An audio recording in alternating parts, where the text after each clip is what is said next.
He was unrecognizable. His head was swollen up like a basketball. Both of his eyes were black. And so I just flat out said, is he going to die? That's all I want to know is he going to die? And she said, there's a high probability that he will. Newly engaged couple Carla Lundgren and Lang Charters were excited about their new life together. But they never imagined that their love and their faith in God would be put to the ultimate test. Lang, an Air Force pilot, and Carla, a bank manager, were longtime acquaintances. But after seeing each other again at a family party, sparks began to fly. A month after the engagement, Carla and her son were visiting Lang and his daughter. They decided to go hiking at Red Rock Canyon. We were there for probably about 20-30 minutes. The kids noticed there was a cave sort of around the bend and wanted to check it out. Lang went to get around this rock, but when he stood up, his sandals slipped right out from underneath him, and he fell about 20 to 30 feet. Catalia was instantly unconscious. Carla left the children on the path and climbed down to see if Lang was still alive. I saw his belly moving, so I knew that he was still breathing. I started screaming for help.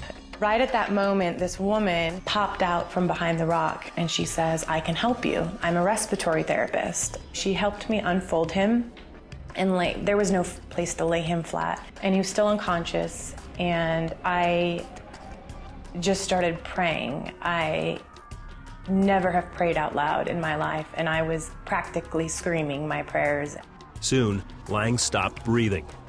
Carla began CPR while waiting for more help to arrive. It took about 15 minutes for the helicopter to arrive. I just kept, I kept praying, and I just kept asking God to have mercy on Lang and to send help as soon as possible. When the helicopter arrived, Lang was loaded into a stretcher and taken to the nearest hospital.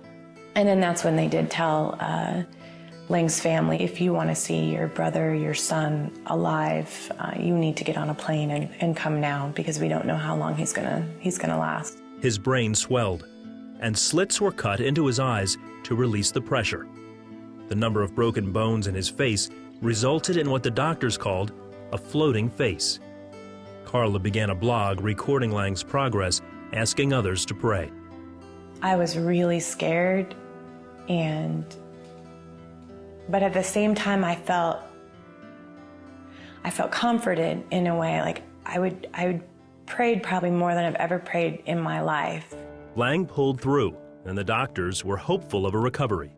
The neurosurgeon kept telling me, we anticipate that he'll make a recovery, but to what extent or what quality of life he would have, they couldn't tell me. Then he took a turn for the worse, and Carla sent out another message. Their friends and family began to pray. Lang stopped feeding himself. He stopped speaking.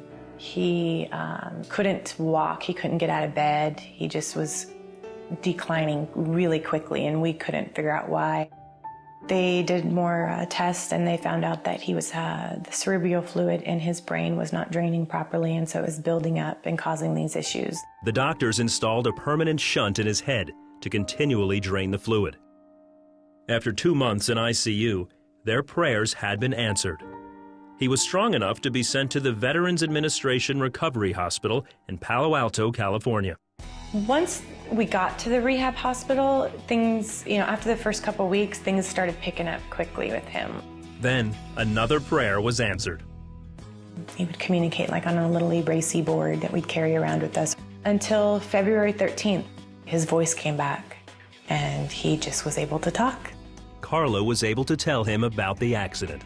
It still took me a while to kind of come to grips with what happened. During the 4 months at the VA hospital, Lang had to relearn all the basic skills, including walking, talking, and feeding himself. Carla stayed by his side. She gave up her job, she gave up her house, she gave up her being with her son for several months, all to be with me and to help me heal and help me survive. Following Lang's release from the hospital, he and Carla married and moved to Tucson, Arizona. They started a foundation called See Me as Hope, which brings awareness to individuals with traumatic brain injuries. In 2009, a year after the accident, they took part in their first marathon. At that moment when you think that there's no more hope left and you have no more strength left and you have no more to give, God will give you what you need. God will give you the strength and what you need to give, and that there's always hope. No matter what, there's always hope.